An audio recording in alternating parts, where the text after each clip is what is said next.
Good morning class 9। आज मैं आप लोग को साहित्य सागर चैप्टर 2 कुंडलियाँ पद्य यानी कविता से वर्कबुक में कुंडलियाँ का कराने जा रही हूँ। ठीक है, तो पहला जो कुंडली है कवि गिरिधर का लिखा हुआ लाठी में गुण बहुत है, यानी इसमें उन्होंने लाठी के यानी डंडे के गुणों का बखान किया है कि किस तरह से वो हमारी सहायता करता है। जैसे पहला वाला है, गिरिधर कविराय ने लाठी के किन किन गुणों की ओर संकेत किया है। तो आप कविता में कुंडली में देख सकते हो कि लाठी जहाँ गहरी नदी और नाले आते हैं वहाँ हमें पार करने में सहायता करता है। अगर रास्ते में कोई जंगली जानवर या कुत्ता मिल जाता है तो उसे मारकर भगाता है और हमारी रक्षा करता है।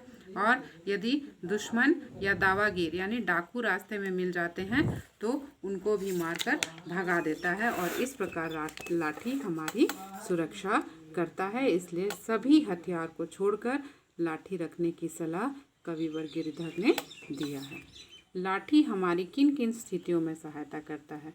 गहरी नदी नालों को पार करने में, अगर जंगली जानवर रास्ते में मिल जाते हैं तो उनको भगाने में, और चोर और डाकुओं को भी दूर भगाकर लाठी हमारी सहायता करती है। कवि सब हथियार को छोड़कर अपने साथ लाठी रखने की बात कह रहे हैं। क्या आप उनकी बात से सहमत हैं? स्पष्ट कीजिए। कवि सब हथियार को छोड़कर अपने साथ लाठी रखने की बात कह रहे हैं। ये कवि की इस बात से हम सहमत हैं। ठीक है, मैं तो सहमत हूँ, लेकिन ये आंसर आपको लिखना है कि आप सहमत हो कि नहीं हो, क्योंकि वह हर पर्सन का, हर व्यक्ति का अपना सोच होगा कि वो सहमत है इससे या सहमत नहीं है। अगर सहमत हैं तो क्यों हैं, और सहमत नहीं है तो क्यों नहीं है, ये आप खुद से करोगे। ग नंबर, ठीक है। घ नंबर में है नारी। नारी मीन्स नाली या नाला। दावागीर डाकू, तीनों उसे छाड़ी छोड़कर। ठीक है, हो गया। दूसरी कुंडली कमरी थोड़े दाम की बहुते आवे काम, यानी यहाँ पर उन्होंने कंबल के महत्व को बताया है। इस कुंडली में छोटी सी कमरी हमारे किस किस काम आ सकती है। छोटी सी कमरी बड़े ही महत्व की होती है और वो हमारे बहुत काम आ सकती है। जैसे कि वो कंबल में हम महंगे कपड़ों को, कीमती कपड़ों को, रेशमी कपड़ों को, मखमल के कपड़ों को लपेट कर रख दें तो उसमें कीड़े नहीं लगते, वो उनकी रक्षा करती है। अगर कहीं मुसीबत में हम हैं या कहीं ऐसी जगह है जहाँ सोने या बिछाने के लिए हमारे पास उचित चीज़ नहीं है तो हम कंबल को बिछा भी सकते हैं और उसे आधा ओढ़कर सो भी सकते हैं, और ज़रूरत ना होने पर उसे बांधकर छोटा मोड़कर मोटरी बनाकर रख भी सकते हैं, और ये बहुत कम दामों में भी मिलती है और आपकी मर्यादा को भी सुरक्षित रखती है।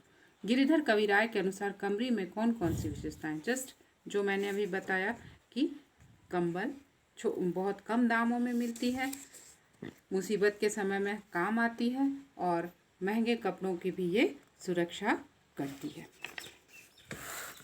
बकुचा बांधे मोट, राती को झारी बिछाओ। पंक्ति का से यह है कि इसको मोड़ कर रखने में बहुत आसान होता है, इसे ढोना नहीं पड़ता, ये बहुत भारी नहीं होती है, इसे हम हमेशा अपने साथ रख सकते हैं और ज़रूरत पड़ने पर कहीं भी इसे बिछाकर हम सो सकते हैं और ओढ़ भी सकते हैं।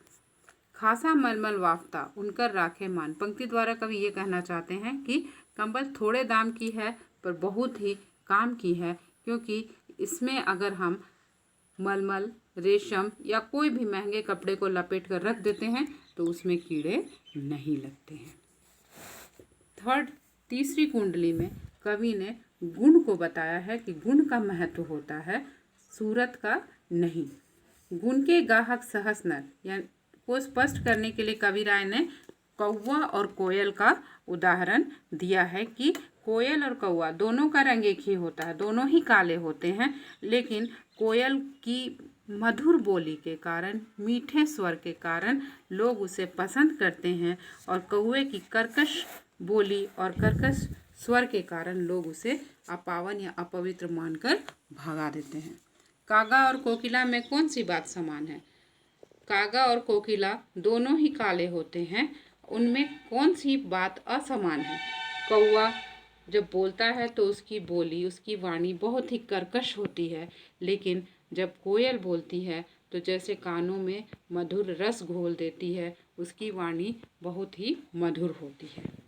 बिनुगुण लहै न कोय, सहस नर गाहक गुण के। पंक्ति का भाव स्पष्ट कीजिए। इस पंक्ति में कवि ने यह स्पष्ट किया है कि इस संसार में सभी लोग गुणी व्यक्तियों को ही चाहते हैं, गुणी व्यक्ति का ही सम्मान करते हैं। जिसके पास गुण नहीं होता उसे कोई व्यक्ति नहीं पूछता, नहीं चाहता। जिस प्रकार यहाँ उन्होंने कौवा और कोयल का उदाहरण देकर आपको स्पष्ट किया है। उपयुक्त कुंडलियों का केंद्रीय भाव यह है कि हमें गुणी होना चाहिए। अगर हम रूपवान हैं और हमें गुण नहीं है तो हमें कोई नहीं पूछता। ये संसार गुणी व्यक्तियों का ही सम्मान करता है, उन्हें ही पूजता है।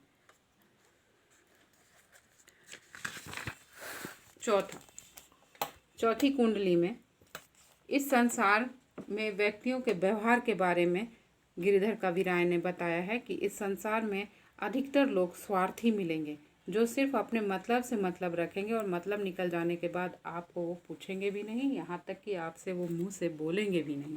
कवि के अनुसार संसार में किस प्रकार का व्यवहार प्रचलित है? कवि के अनुसार संसार में मतलब का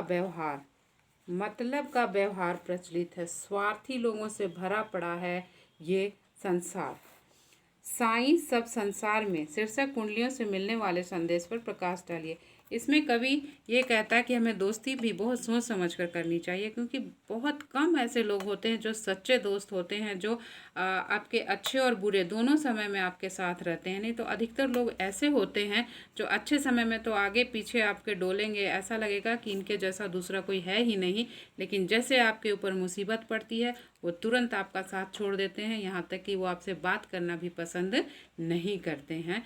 तो कविता में कवि ने, इस कुंडली में कवि ने यही संदेश दिया है कि हमें दोस्ती सोच समझकर करनी चाहिए। उपयुक्त कुंडलियां में सच्चे एवं झूठे मित्र की क्या पहचान बताई गई है?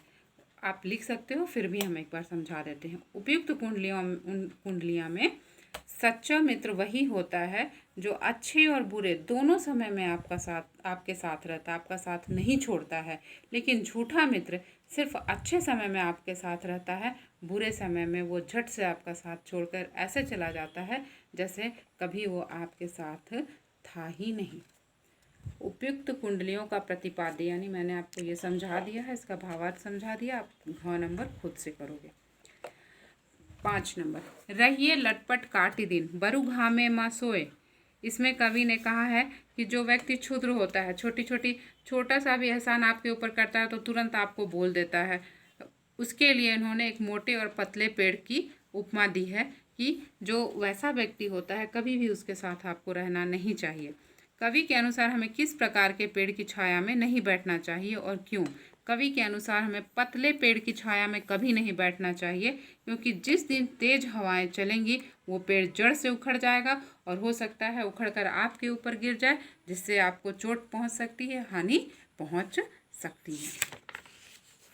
6 मोटे की गहियों द्वारा पंक्ति एक में कवि यह कहना चाहता है कि जो पेड़ मोटा होता है, यहाँ एक गंभीर व्यक्ति से इसकी तुलना की गई है कि जो पेड़ मोटा होता है अगर उसकी सारी पत्तियाँ झड़ भी जाती हैं फिर भी उसकी शाखाएं, उसके ब्रांचेस इतने मोटे होते हैं कि वो आपको छाया देते रहते हैं, वो आपको आश्रय देते रहते हैं। उपयुक्त कुंडलियां द्वारा कवि यह संदेश दे रहा है कि हमेशा हमें मोटे पेड़ की छाया में बैठनी चाहिए, कभी भी किसी पतले पेड़ की छाया में नहीं बैठना चाहिए, क्योंकि पतला पेड़ तेज हवा चलने से उखड़कर आपके ऊपर गिर सकता है और आपको हानि पहुंचा सकता है। किंतु मोटा पेड़ पत्ते झड़ जाने के बाद भी उसकी शाखाएं, उसके ब्रांचेस आपको क्या देते रहते हैं? छाया देते रहते हैं। कवि के अनुसार एक दिन कौन धोखा देगा और कब?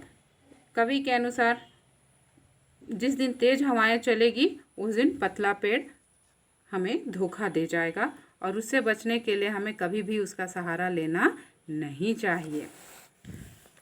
6 नंबर में यह है कि अगर कोई भी चीज़ जो अधिक हो जाती है तो हमारे लिए उपयोगी नहीं होती है। 2 हाथ उलीचिए यही सयानो काम। पंक्ति का भाव यह है कि जिस प्रकार यदि नाव में पानी भर जाता है तो हम क्या करते हैं, उसको दोनों हाथों से उलीच कर मतलब निकाल कर बाहर फेंक देते हैं। अगर नहीं फेंकेंगे तो क्या होगा, नाव डूब जाएगी।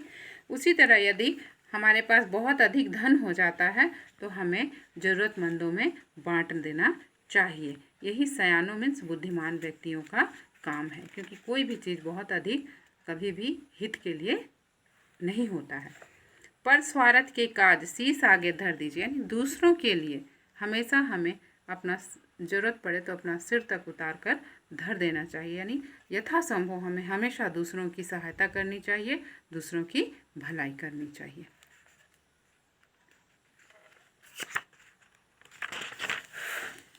उपयुक्त कुंडलियाँ में बड़ों की किस वाणी की चर्चा की गई है तथा क्यों? यहाँ पर आपने देखा कि राम को सुमिरन कीजो, पर स्वार्थ के काज शीश आगे धर दीजो, कह गिरिधर कबीराय बड़ेन की यही बानी, चलिए सुचाल सुचाल रखिए अपना पानी। यानी कि जो बड़े व्यक्ति होते हैं, बड़े मीन्स क्या, बड़े मीन्स जो सम्मानित व्यक्ति होते हैं, जो भले व्यक्ति होते हैं, सज्जन व्यक्ति होते हैं, वो क्या करते हैं कि हमेशा दूसरों की भलाई करते हैं, दूसरों के भलाई के लिए तत्पर रहते हैं, अपना शीश तक धर देने को तैयार रहते हैं और हमेशा अच्छे चाल चलते हैं, अच्छा व्यवहार करते हैं, जिससे उनकी इज्जत बनी रहती है समाज में, क्योंकि समाज में आप अपना इज्जत खुद बनाते हैं। प्रतिपाद्य मीन्स इसको मैंने पढ़ा दिया, इसलिए ये आप खुद से करोगे। 7 राजा के दरबार में, यानी अगर हम किसी प्रतिष्ठित व्यक्ति के पास जा रहे हैं तो समय देखकर ही जाना चाहिए, असमय कभी भी नहीं जाना चाहिए। इसमें उन्होंने ये व्यवहारिक सीख दी है जो हमारे लिए बहुत ज़रूरी है। राजा के दरबार में कब जाना चाहिए? राजा के दरबार में समय से जाना चाहिए, जब उनसे मिलने का जो समय दिया गया है कि किसी भी प्रतिष्ठित व्यक्ति से, उसी समय पर जाना चाहिए। कहाँ नहीं बैठना चाहिए? जहाँ हमारा जगह नहीं है वहाँ हमें नहीं बैठना चाहिए, क्योंकि कोई भी आकर हमको वहाँ से उठा सकता है, जिससे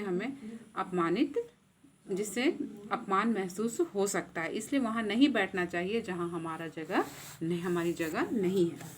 कवि ने दरबार में कब बोलने और कब न बोलने की सलाह दी है। कवि ने कहा है कि अगर आपसे जब कुछ बोला जाए, पूछा जाए, तभी बोलिए, बिना कुछ बोले पूछे कभी भी बिना मतलब के बोलना नहीं चाहिए। हंसिए नहीं हाय, बात पूछे ते कहिए, यानी कभी भी बिना मतलब के जोर जोर से वैसे जगहों पर नहीं हंसना चाहिए, और जब कोई कुछ पूछे तभी आपको बोलना चाहिए। उपयुक्त पंक्तियों से यह शिक्षा मिलती है कि समाज में हमें कैसा व्यवहार करना चाहिए, यानी किसी प्रतिष्ठित व्यक्ति के यहाँ हमें समय से जाना चाहिए और वैसी जगह नहीं बैठना चाहिए जहाँ हमें उठा दिया जाए। अगर गलती से हम बैठ गए हैं और कोई हमें उठा भी देता है तो बिना कुछ बोले वहाँ से हटकर दूसरी जगह बैठ जाना चाहिए, और बिना मतलब का बोलना भी नहीं चाहिए। जब कोई कुछ पूछे तभी बोलना चाहिए, और बिना मतलब के जोर जोर से हंसना भी नहीं चाहिए। हर काम को समय से करना चाहिए, बहुत व्याकुल होकर किसी काम को करना नहीं चाहिए, नहीं तो राजा या कोई भी प्रतिष्ठित व्यक्ति आपसे नाराज हो सकता है। तो क्लास 9 अभी तक डैशबोर्ड पर जो टाइम दिया गया था, किसी का भी होमवर्क नहीं आया है, तो होमवर्क हमको चाहिए, जितना भी मैंने अभी तक पढ़ाया है वर्कबुक कंप्लीट करके हमको डैशबोर्ड पर चाहिए होमवर्क। डैशबोर्ड पर यानी कि 5 जुलाई तक डैशबोर्ड पर होमवर्क हमको चाहिए। अगर कोई दिक्कत है, डैशबोर्ड नहीं खुल रहा, तो कांटेक्ट कर सकते हो हमसे। Thank you.